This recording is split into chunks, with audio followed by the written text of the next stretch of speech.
ஜிமா இன்னைக்கு என்ன லஞ்சு பார்க்கலாமே. சாதம், வெண்டைக்காய் போட்டு காரக்குழம்பு, நிறைய தேங்காய்லாம் போட்டு. தேங்காயே காணும். இல்லை, அரைச்சி ஊற்றிட்டேன். அதுக்கப்புறம் சைட் டிஷ் வந்து பீட்ரூட் பொரியல்.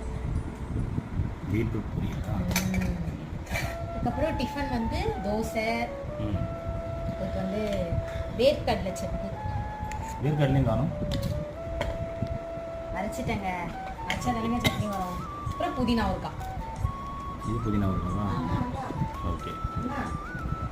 டிஃபன் சாப்பிட்றீங்களா இல்லை பேக் பண்ணிடுவா? சாப்பிட்றேன், டைம் இருக்கு. சரி, நான் லஞ்ச் பேக் இன்னும் லஞ்ச் சாப்பிட்றேன். ஓகேயா? ஓகே, பாய். பாய். இதான் எங்கள் வீட்டில் லஞ்ச். உங்கள் வீட்டில் என்ன லஞ்ச் அப்படின்னு சொல்லிட்டு மறக்காமல் கமெண்ட்டில் சொல்லுங்கள். வேறு வீடியோவில் பார்க்கலாம். பாய்.